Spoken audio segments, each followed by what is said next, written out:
पण वर्ष लागतात. शिवाय संत सली देऊळ महाराज सांगून गेले, तारीख आहे तारीख तारीख आहे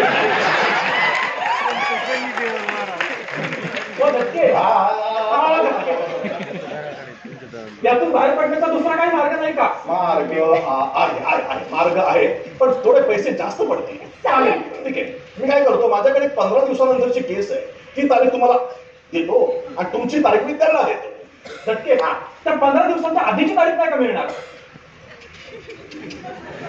तुमचे वडील जज आहेत का?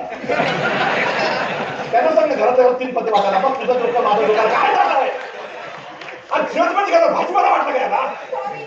त्यांच्या वतीने मी सॉरी म्हणते, पण आणखी 15 दिवस एकमेकांसोबत राहणं इज इम्पॉसिबल. नाहीतर काय, एकदा तडकलेलं भांड कितीही चिकटवलं तरी त्याचा काय फायदा? आपण ते तडकलेलं भांड थोडे दिवस म्हणजे 15 दिवस शोकेश मध्ये ठेवा. आपण सकाळ संध्याकाळ बघावं तर लागणारच आता ना. रात्री काय झोपेत तुमचे डोळे उघडे असतात काय? अरे 12 तासाचा प्रश्न आहे. 12 तास? हा, 12 hours? मी हिला माझ्या डोळ्यासमोर एक क्षणही पाहू शकत नाही. तेच वाक्य परत परत बोलू नका. ठीक आहे, पाहू शकत नाही मी हिला माझ्या डोळ्यासमोर एक क्षण. वाक्य वगैरे भावत नाही. एक मिनिट, हे घर काढून फेकल अंगावर. झटके. मी बोलतो, बोला. तुम्ही जरा शांत बसता का? नाहीतर 15 दिवस आपल्याला असंच परत खेटा मारा लागतील झटकेच्या ऑफिसच्या. पॉईंट तुम्ही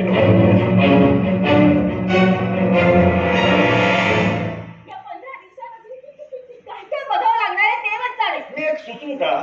खूप आहे, पण बघा, आपण असं केलं तर, आपण आपापसात अदलाबदल केली तर, म्हणजे काय, तुम्ही आवडत्या व्यक्तीसोबत 15 दिवस राहायचं, सकाळी 7 संध्याकाळी 6.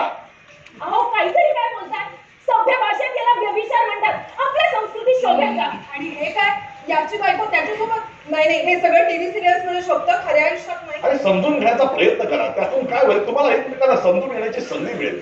हे 15 दिवस तुम्ही नवरा बायकोचं राहायचं, फक्त बोलायचं, पण एकमेकांना स्पर्श म्हणजे टच करायचा नाही. हा, समोरच्या पार्टीची गॅरंटी काय? तुमची वॉरंटी काय? नामी संधी आहे. शिवाय तुम्ही सगळे सुशिक्षित आहात हे सोडून. एवढा तर विश्वास असायलाच हवा यांना धरून. ठीक आहे, हा, मी रिस्क घ्यायला तयार आहे.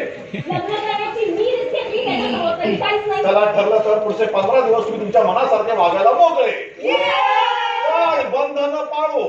या 15 दिवसात तुम्ही आरोपांची यादी तयार करा, म्हणजे कोर्टात केस स्ट्रॉंग उभी राहील. हे 15 दिवस तुम्ही नवरा बायको सारखं राहायचं, फक्त बोलायचं, पण एकमेकांना स्पर्श आणि टच करायचा नाही. आता आपली भेट 15 दिवसानंतर, तेही कोर्टात. या आता, टच करायचा नाही.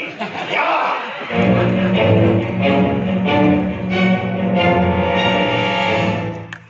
आता आपली भेट 15 मिनिटानंतर. तो म्हणतो बाहेर जा, चहा वडे काय मस्त वास, जा खाऊन घ्या.